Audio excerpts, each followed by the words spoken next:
Hi everyone, welcome to Awkward Author. My name is Alyssa Grasso, and this is my weekly vlog and podcast about my sometimes awkward, always awesome author life. This week, some thoughts on beta reading, and just an update on where I am with my writing. But first of all, an apology for last week's episode, which I know probably had a bit of a disjointed feel because I was dealing with doggy drama, doggy whining, doggy barking. Fingers crossed we won't have to deal with that this week. I am recording on Monday, which is not my normal day for recording. I usually record on Tuesday, but just thinking about my schedule this week, I think it makes the most sense to record today, and won't have to try to squeeze that in tomorrow, and maybe that means that I will have a calmer dog while trying to record. I can't guarantee that. I thought he would be calm last week, and he wasn't. As it turned out, all that drama, I think, was because he wanted to eat his breakfast, which, in case you think that I'm like trying to deprive my dog of food or something, that is not the case at all. He had actually been given his breakfast at that point, probably like hours before I was recording. It was sitting there in his dish. He could have eaten it at any time. But my dog has some issues with food. I know there are dogs out there, you put food in their dish and they eat it. And it's, I've seen this, like multiple dogs do this. Most dogs probably do this. I know they even make like dishes that are designed to like slow dogs down so that they don't like inhale their food. I do not need one of those dishes for my dog. He's like 15 years old. He'll be 15 in a few days. And, I've had him since he's been 8 months old, and he's always had like some weird issues with food, and I don't know exactly what the deal is. He has definitely like what I would say are like OCD type issues, so I think it's something related to that. The other thing is that this is just a piece of advice. If you are, contemplating getting, or, you recently find yourself the owner of like a shepherd type dog, like an Australian shepherd or border collie or German shepherd or any kind of like working breed of dog, my advice to you is, of course you want to train your dog and stuff like that, but also maybe give them a job to do, or jobs to do, tasks to do, because working dogs actually do like to work, and if you don't give them jobs to do, they will come up with their own jobs, and sometimes the jobs they come up with are, not especially useful. So, when I got Jack at 8 months, I had 3 cats, and they were fine, and, they were not entirely, my one cat loved dogs. Like he's the kind of cat that, like, if a neighbor was walking by with a dog, he would want to go out and meet the dog, that kind of cat. He was one of those like cats that thinks it's a dog. He liked to go for walks. I got him a leash at one point when I lived somewhere where he couldn't walk really without a leash, and he was like so excited and happy to have his own leash. So that kind of cat. So he was okay with, like, he wanted a dog really bad, I think. And then we got a dog, and it was like the most hyper crazy dog, and he was kind of like, really? This is the dog we got? But anyway, my dog decided that he's part shepherd of some sort, I'm sure. And so he decided, we didn't have sheep, but we had cats, so he would, herd the cats, and, well, you know how well that goes. So yeah, we had some issues there, and I don't have cats anymore. They're all gone now. They were older than the dog, but certainly when they were, alive, he took his job of, keeping them in line and herding them very seriously, and they wanted no part of it. So there were some confrontations there. And then, like, when we lived, the last place I used to live, there was, a house we used to walk by, and they were one of these houses that had a ton of cats. I don't know, altogether, but they had lots and lots of cats, and the cats would be all out in the yard.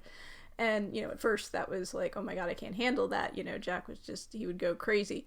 But then he got to the point where he's like, okay, the cats belong in that yard. Like, that was the rule he had come up with. And the rule was that, like, all cats belonged in that yard, whether they lived there or not. So, like, if one of those cats happened to, go out into the alley or on the sidewalk or something, he would, raise a big stink and tell it to get back in the yard. But then he would also, like, if we encountered another dog or another cat out there on the sidewalk or something, would try to get it to go into that yard, because that's where he felt the cat belonged, because all cats belonged in that yard. So, yeah, That's kind of like, anyway, that was like one of the rules and jobs he had come up with for himself, which I did not teach him. He just, came up with that on his own. And there's been other like projects that he's, started and gotten into that are like, a mystery to me because, it's just what he decided he had to do. So I do regret not giving him jobs, from a young age, because I think if I had, he would be less crazy than he is. But he is a bit crazy, and I love him, so it's okay. We've been together a long time. There have been some challenges along the way. But yeah, he has issues with food. He always has. You put food in his dish, he'll eat it when he's ready, but he also will not eat by himself, so I have to be, standing next to him or right near him when he's eating. I occasionally have to, like, shake the dish for him, because that was a rule that he came up with for himself, as far as eating. Sometimes I have to, like, just feed him pieces of kibble. It's an interesting experience. What can I say, guys? So feeding my dog is a big production, and last week, he decided when I was recording that was when he was going to eat. That's, when he was hungry, but he couldn't just go in there and eat the dish that was in his food. I had to, be there and, shake the dish and give him pieces of food and that sort of thing. So anyway, that's what all the drama was about last week, and eventually I picked up on that's what it was about, and not that he had to go out or that he wanted to play or whatever, because those are other things that he does carry on a lot about. And so even living with a creature like Jack, who can be a bit distracting and a bit much at times, I have been able to get some writing done this week. I broke down, and last week I ended up buying a wireless keyboard for myself. So that has made a huge difference, because it was way too frustrating trying to write with a broken key, a broken E key of all keys. So it just, it got to the point where I just couldn't write, because it was just such a hindrance. It wasn't working.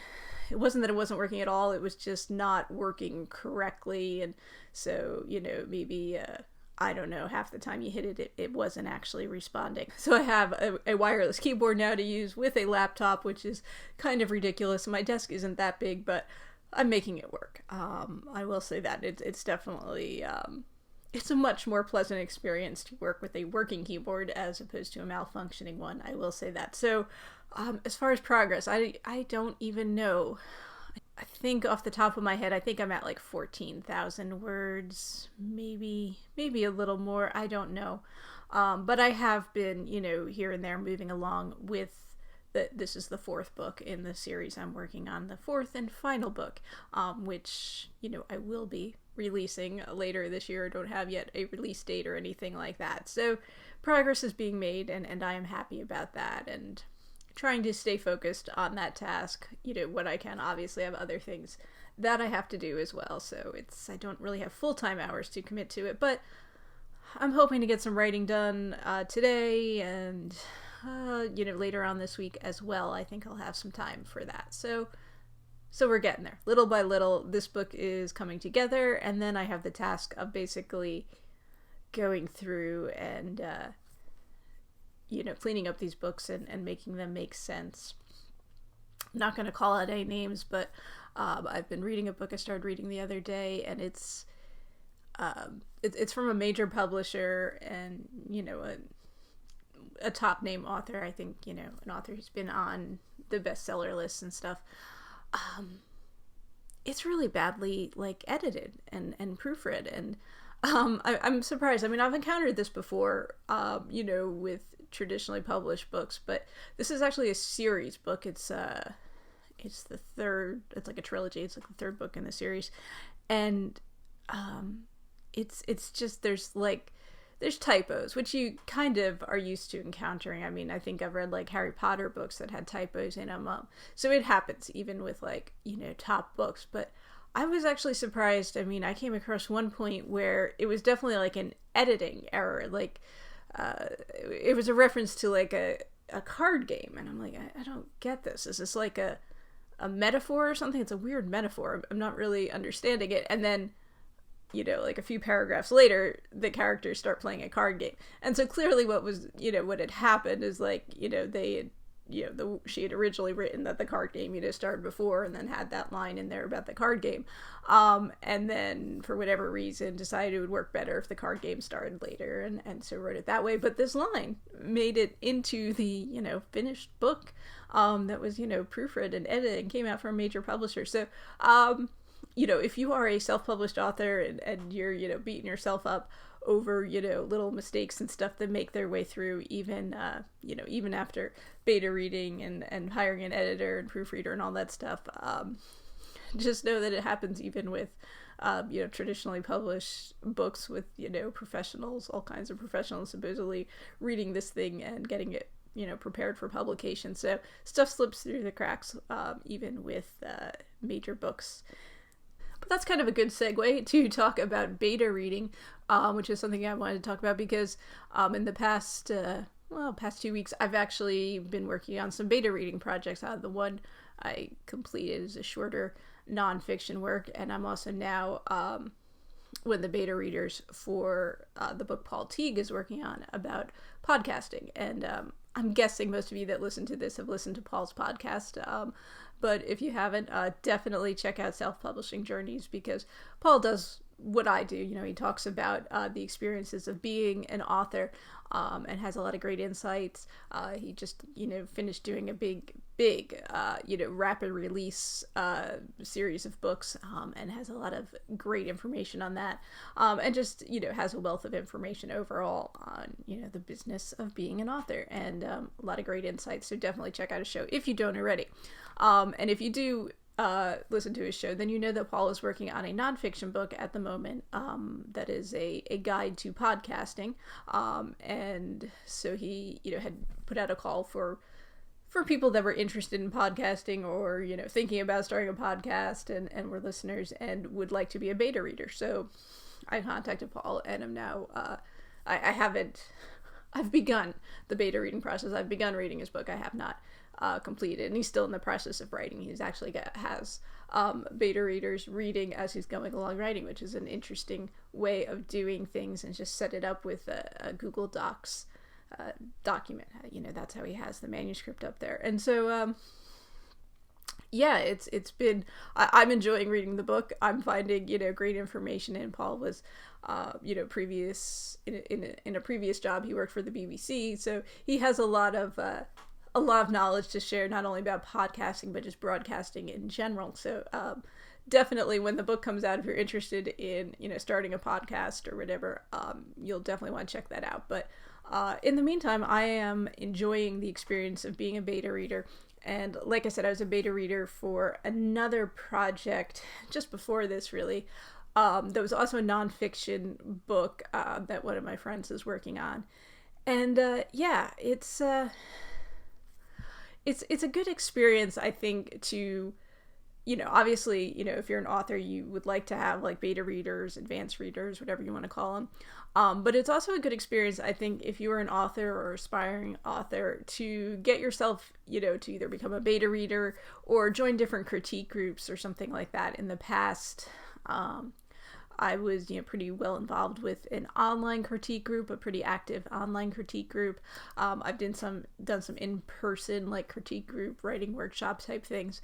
And it's a really good experience, not only to have, other people giving you feedback about your work, which is hugely valuable. And one of the things that you'll learn from it is that, not every piece of advice is good advice. Not every suggestion or, editing remark is necessarily good advice. And that's something good to learn, whether you're dealing with like readers or, beta readers or something like that, or even when you get to the stage where you're, working with a professional editor, because, you could hire 3 editors to, edit a book, and you'd get like 3 different, some suggestions would be the same, of course, but you're going to get other suggestions, and one editor is going to say this, another editor is going to say that. They might directly contradict each other at times.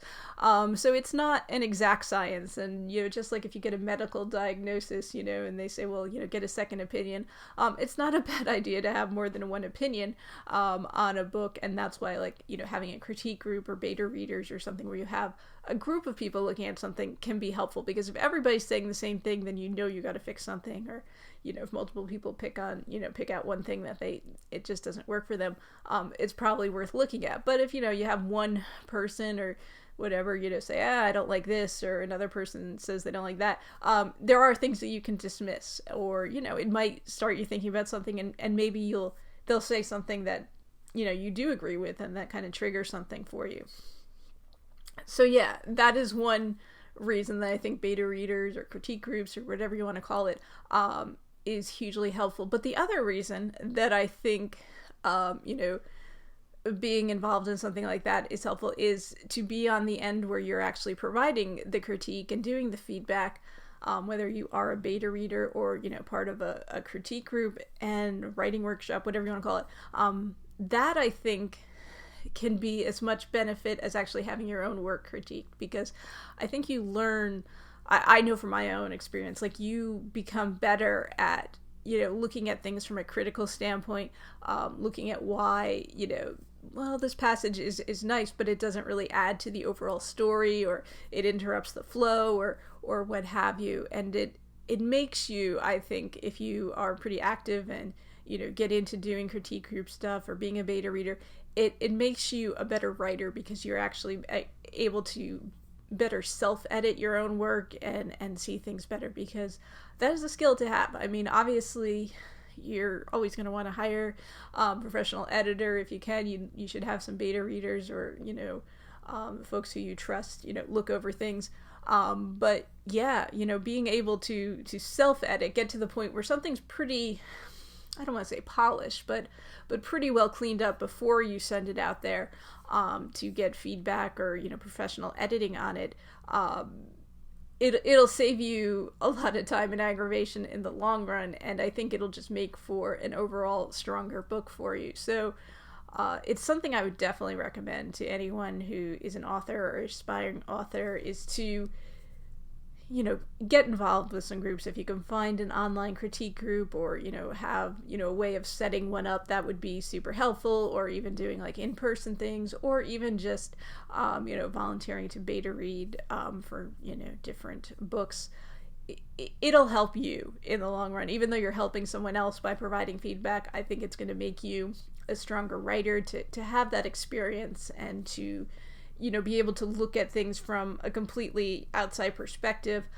It's kind of training you to be able to look at your own work from that outside perspective. Even though we're so enmeshed in our own stories, it's sometimes hard to see that from a different perspective, which is why it is good to always have others looking at our books, I think, ahead of time. Just, it's things things you take for granted. And I'll point out something that when I was writing,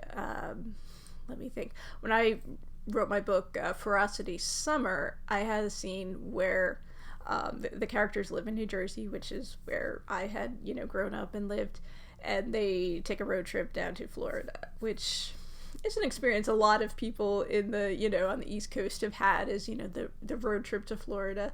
I mean, I don't know that everyone's done it, but a lot of us have at some point, driven down 95 and, gone on a big long road trip, right? And what was it in the book? I made reference a few times to south of the border billboards, which, again, if you've done, any kind of travel along the East Coast, headed south, you have seen south of the border billboards. And even if you've never gone to south of the border, which I don't think I ever have, you're familiar with it, because there's just endless billboards and, promoting south of the border, which is just kind of like a tourist trap kind of place. I think it's South Carolina. Is that what it is? I don't know. It's like when you get into South Carolina. I'm not even sure where it is, but you just see these endless billboards as you're making your way down the East Coast. So I made reference to them, didn't really explain it too well, and at the time my publisher was based in Minnesota, and so middle of the country. Never, if they've gone on a road trip to Florida, they've, bypassed the East Coast for sure. So they were like, huh? Like, I don't get this.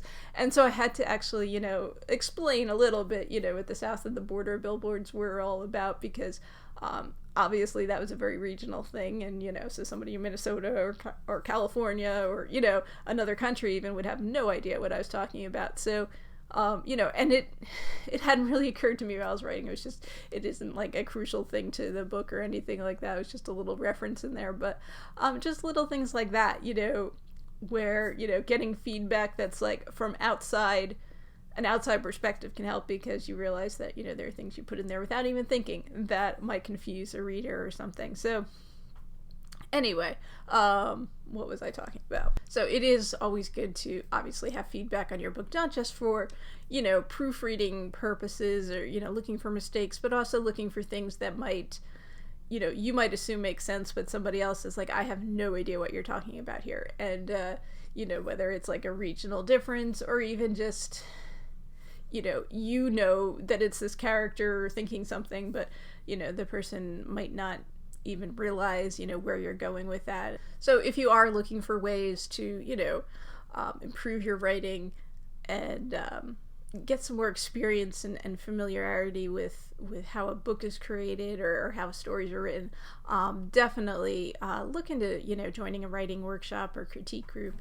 I think that's something that really helped me a lot early on when I was writing to strengthen my own writing. And unfortunately, I never really had that experience in my schooling. Like, I took creative writing in college, but we didn't have like a writing workshop format, and I think that would have been something that would have been a good experience to have then. And so it wasn't until like after I was done with school that I started really getting into I found an online critique group, and I found it very helpful to me, not only as the feedback I got, but also just being part of that process of giving feedback and learning how to look at a story and analyze it in such a way that I could, also think about that and apply that to my own writing and my own story. So that about sums it up this week. I am going to sign off. I'm going to try to get some writing done today and also hopefully later this week. And little by little, this little project is going to become a finished novel. And it's going to become a finished book series before too long.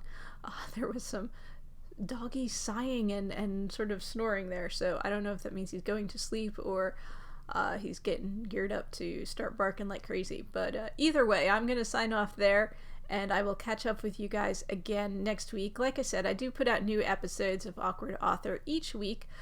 You can watch them as a vlog on YouTube, or listen to them wherever you listen to podcasts.